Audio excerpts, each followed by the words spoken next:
ગુજરાત સહિત દેશમાંથી લાખો લોકો પોતાના સપનાઓ સાકાર કરવા માટે અમેરિકા ગયા છે। 75 થી 1 કરોડનો ખર્ચો કરીને, દેવા કરીને, જમીનો વેચીને, વ્યાજે પૈસા લઈને કેટલાક લોકો ત્યાં રોજગાર, કામ ધંધા અર્થે જઈને સ્થાયી થયા છે। ત્યારે બીજી વખતના રાષ્ટ્રપતિ બનેલા ડોનાલ્ડ ટ્રમ્પ દ્વારા નિર્પોટેશનની કડક નીતિ અપનાવીને જે ભારતીય પર એમણે કડક વલણ અપનાવ્યું છે, ત્યારે પહેલી ખેપમાં 104 જેટલા ભારતીયોને લશ્કરી વિમાન 130 સીપ્લેન દ્વારા અમૃતસર લાવવામાં આવ્યા। એમાંથી 37 તો ગુજરાતી હતા, જેમની સઘન પૂછપરછ કરવામાં આવી। ત્યારે આવી રીતે જે પણ લોકો ત્યાં વસવાટ કર્યો છે, ત્યાં ગયેલા છે, એમના પર આજે જોખમની તલવાર લટકી છે, જેમાં 2 લાખથી પણ વધુ લોકો ગુજરાતીઓ છે, 16 થી 17 લાખ લોકો દેશના છે અને પૂરા દેશમાંથી આજે 65 થી 70 લાખ લોકો ત્યાં વસવાટ કરે છે। ત્યારે આપણા વડાપ્રધાનશ્રીનો વિશ્વમાં ડંકો વાગે છે એવું આપણે સમાચારોના માધ્યમથી સાંભળીએ છીએ। અમેરિકા સાથેના સંબંધોની વાતો સાંભળીએ છીએ, ટ્રમ્પ સાથેની મિત્રતાની વાતો સાંભળીએ છીએ। ત્યારે કેન્દ્ર સરકારને અમારી વિનંતી છે, જે પણ ભારતીયો પર ત્યાં જોખમ ઊભું થયું છે, ચિંતાના વાદળો ઘેરાયેલા છે, એમના સત્વરે અમેરિકી સરકારો સાથે વાટાઘાટો કરી નિરાકરણ લાવે એવી અમારી માંગ છે। સાથે આપણે વિશ્વગુરુ બનવાની વાતો કરીએ છીએ, ગુજરાત મોડલની વાતો કરીએ છીએ, ત્યારે ગુજરાત સહિત પૂરા દેશમાં એવી રોજગારીની તકો ઊભી કરવામાં આવે, જેથી કરીને આવા કોઈ પણ વ્યક્તિ પોતાના પરિવાર સાથે વિખૂટા પડીને વિદેશ ન જાય અને આવી જોખમની નીતિ ન અપનાવે। એટલા માટે આપણા રાજ્ય સહિત દેશમાં જ રોજગારી ઊભી કરવામાં આવે એવી અમારી લાગણી અને માંગણી છે।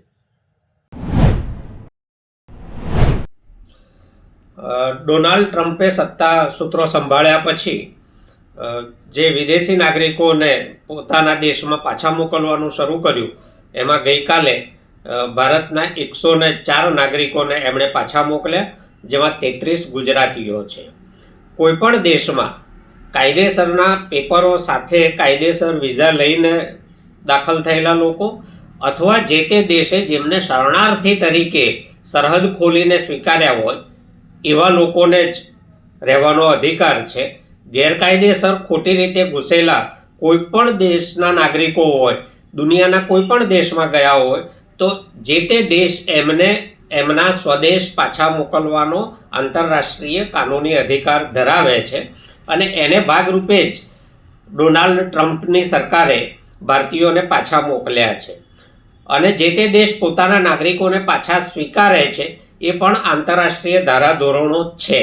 પરંતુ પાછા મોકલવાની જે પ્રક્રિયા છે એ પ્રક્રિયા વાંધાજનક છે। આ કોઈ ક્રિમિનલ ગુનેગારો નહોતા।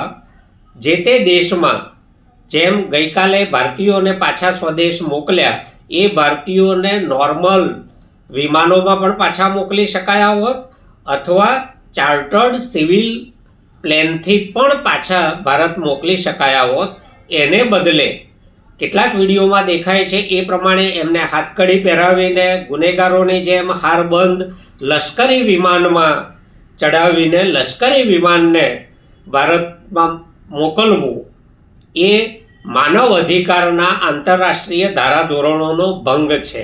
ગમે તેવા ગુનેગારના પણ માનવીય સ્વમાન જળવાય એ અધિકારો છે અને અમેરિકાની સરકારે આ વધારે પડતી આક્રમકતા દાખવીને આંતરરાષ્ટ્રીય ધારાધોરણો જે માનવ અધિકારના છે એનો ભંગ કર્યો છે, માનવીય ગૌરવનો ભંગ કર્યો છે અને જ્યારે જ્યારે આવી ઘટનાઓ ઘટે છે દુનિયામાં, ત્યારે જે તે દેશનું વિદેશ મંત્રાલય અને એ દેશ સાંકેતિક રૂપે પોતાની નારાજગી સામેના દેશ પ્રત્યે વ્યક્ત કરવાનો અધિકાર ધરાવે છે અને દુનિયાના દેશો કરે છે। ભારતે પણ ભૂતકાળમાં આ પ્રકારે પોતાનો વિરોધ જ્યાં જ્યાં નોંધાવવા યોગ્ય હતો ત્યાં નોંધાવેલો છે, કોઈ પણ પક્ષની સરકાર હોય। અત્યારે જે રીતે અને જે સ્થિતિમાં એમને ભારત પાછા મોકલાયા, એ સ્થિતિનો અને એ રીતનો ભારત સરકારના વિદેશ મંત્રાલયે અમેરિકન સરકાર સામે વિરોધ નોંધાવવો જોઈએ અને જે રીતે કહેવાય છે એ રીતે જો વડાપ્રધાન મોદીજીના ડોનાલ્ડ ટ્રમ્પ ખાસ મિત્ર હોય તો એમણે ફોન કરીને પણ આ બાબતે વિરોધ નોંધાવવો જોઈએ। બાકીના જે ભારતીયો ત્યાં છે જેમને પાછા મોકલવાના જ છે, તો એ લોકોને સ્વમાન જળવાય એ રીતે માનવીય રીતે કાં તો અમેરિકન સરકાર પાછા મોકલે કાં ભારત સરકાર એમનું સ્વમાન જળવાય એ રીતે એમને પાછા લાવે. આ જવાબદારી વિરોધ નોંધાવવાની અને પોતાના દેશના નાગરિકોનું માનવીય ગૌરવ જાળવવાની જવાબદારી ભારત સરકારની છે અને ભારત સરકારે એ જવાબદારી નિભાવવી જ જોઈએ. નહીતર એ ભારતના નાગરિકો સાથે પોતાની જવાબદારી નિભાવવામાં ઊણી ઉતરી ગણાય.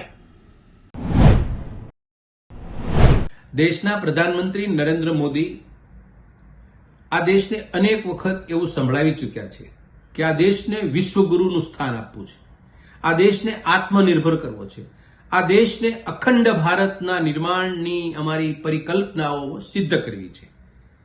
આ તમામ એમના સપનાઓ છે. આ સપનાઓને સાકાર કરવા માટે, આ સપનાઓને સિદ્ધ કરવા માટે પ્રધાનમંત્રી તરફથી કોઈ એવો સંદેશો, કોઈ એવો મેસેજ કે કોઈ એવી કામગીરી આ દેશની સામે એને મૂકી નથી. ઉલટાનું આ દુનિયાની નજર સામે આ ભારતને નાક કપાવવા જેવી પરિસ્થિતિનું સર્જન આ દેશના પ્રધાનમંત્રી નરેન્દ્ર મોદીએ કરી છે. દુનિયાના બે મહાસત્તાના રાષ્ટ્રપતિ અમેરિકા અને ચીન, બંને રાષ્ટ્રપતિ અમદાવાદમાં આવે છે અને બંને રાષ્ટ્રપતિએ એના દેશમાં પહોંચે એ પહેલા આ દેશને એવો કડવો ઘૂંટડો પાડી દીધો. અમદાવાદની સાબરમતી નદીને કાંઠા ઉપર ઝૂલે ઝૂલાવે છે પ્રધાનમંત્રી આપણા ચીનના રાષ્ટ્રપતિને, અને એ જ ઘડી દરમિયાન આ દેશની સૈનિકોની 20 કરતા વધુ સૈનિકો શહીદ કરે છે ચીનની મિલિટરી, અને 4000 સ્ક્વેર કિલોમીટર કરતા વધુ જમીન એ ચીન એ કબજો લઈ લે છે ભારતના ભૂભાગ ઉપર. પ્રધાનમંત્રી તરફથી એક જ સંદેશો, અમારી જમીન, આપણી ભૂમિમાં કોઈ ઘૂસ્યું નથી, કોઈ ભૂમિનો કબજો લીધો નથી, કોઈ એવી પરિસ્થિતિ છે નહીં. એકદમ સહજ પરિસ્થિતિમાં આ દેશને સંદેશો આપ્યો. એવા જ રાષ્ટ્રપતિ અમેરિકાના અમદાવાદમાં એમના માટે નમસ્તે ટ્રમ્પનો કાર્યક્રમ 100 કરોડ રૂપિયાના ખર્ચે કરે છે, અને ત્યાં જઈ એમનો ચૂંટણી પ્રચાર કરે છે. અબ કી બાર ટ્રમ્પ સરકાર. 5 વર્ષ વીતી જાય છે, ફરીવાર રાષ્ટ્રપતિ ટ્રમ્પ જ્યારે દેશના રાષ્ટ્રપતિ બને છે અમેરિકાના, અને એમના તરફથી ગઈકાલે એક સરસ મજાનો સંદેશો એમને પ્રધાનમંત્રી માટે મોકલ્યો કે આલ્યો તમારા 200 જણા અમારે ત્યાં અનઅધિકૃત રીતે રહેતા હતા, તમે એને સાચવો. આ દેશના પ્રધાનમંત્રી ઘૂસણખોરો માટે, બાંગ્લાદેશીઓ માટે અનેક વખત આવી વાતો કરી છે. 10 વર્ષ વીતી ગયા, એક પણ પ્લેન બાંગ્લાદેશ પાછું મોકલ્યું ખરું? એક પણ કોઈ દેશના ઘૂસણખોરો માટે ક્યારે તે 5 લોકોને પાછા રવાના કર્યા ખરા? નમસ્તે ટ્રમ્પ, અબ કી બાર ટ્રમ્પ સરકાર, આ તમામ બાબતો એક મિત્રનો ઢોંગ કે દાવો કરનારી આપણા દેશની મિશનરી અને દેશના વડાપ્રધાન, પરિણામ શું આપ્યું? એને મિત્રતા ન નિભાવી, કારણ કે એ એના દેશના સાર્વભૌમત્વ અને દેશની સુરક્ષા માટે એ ગંભીર છે. આપણે આપણા દેશની સુરક્ષા માટે અને આપણા દેશના સાર્વભૌમત્વ માટે ગંભીર નથી, એટલા માટે આપણે રાષ્ટ્રપતિ ચીનને આપણે ઝૂલે ઝૂલાવીએ છીએ, અને 20 જાબાજ સવાનો આપણે ગુમાવવાનો વારો આવે છે, અને 4000 સ્ક્વેર કિલોમીટર જગ્યા આ ચીને આપણા માટે કબજે કરી લીધી. આપણે કશું ન બોલી શક્યા, કશું ન કરી શક્યા. કરી શકવાની વાત તો દૂર નહીં, એક શબ્દ પણ ન બોલી શક્યા. આ દેશના વડાપ્રધાનની હિંમત અને હેસિયત છે. દેશના લોકો સામે ગંભીર પ્રશ્ન આપી ઉભો રહ્યો છે કે આપણા દેશ સાથેના 70 વર્ષમાં, 7 દાયકામાં અનેક દેશો સાથે સુમેળભર્યા સંબંધો હતા, વેપારી સંબંધો હતા, સારા સંબંધો હતા. આજે એક પણ દેશ નરેન્દ્ર મોદીની સરકારના 10 વર્ષમાં આપણે ખોખારો કહીને કહી શકીએ એવો એક પણ દેશ આપણો મિત્ર નથી રહેવા દીધો. પાડોશી દેશો એકને બાદ કરતા તમામ સાથે સારા સંબંધો હતા. આજે પાડોશી દેશો આપણી સામે આંખ મિલાવવા પણ તૈયાર નથી. રશિયા સાથે આપણી આઝાદી વખતે ભેટમાં મળી દોસ્તી, આજે નથી દોસ્તી કે નથી દુશ્મની, આપણી સાથે ઉભો રહેવા કોઈ તૈયાર નથી. અમેરિકા જેવી મહાસત્તા આ ભારત સાથે નહોતી દુશ્મની કે નહોતી દોસ્તી, છતાં પણ ભારત ઈચ્છતું એ કામ અમેરિકા પાસે કરાવતું હતું. આ હતી આપણી મહાસત્તા તરીકેની આપણી ભૂમિકા. 5માંથી 3 મહાસત્તા બને કે 11માંથી 5 મહાસત્તા બને, આંકડાઓની માયાજાળમાં પડ્યા વગર આ દેશ કેટલું ગુમાવી રહ્યો છે પ્રધાનમંત્રી નરેન્દ્ર મોદીના શાસનમાં, એ દેશના એક એક લોકો માટે સમજવાનો મુદ્દો આવી ગયો છે. વર્તમાન પરિસ્થિતિ અખંડ ભારતના સપના દેખાડવા, વિશ્વગુરુના સપના દેખાડવા કે આત્મનિર્ભરના સપના દેખાડવા, આ સપના દેખાડવા સિવાય કશું આ દેશને કંઈ મળ્યું નથી. ઉપરાંત દુનિયાના દેશો સામે ભારતનું જ્યારે ને ત્યારે નાક કપાઈ રહ્યું છે, એના માટે જવાબદાર હોય તો દેશના પ્રધાનમંત્રી નરેન્દ્ર મોદી છે.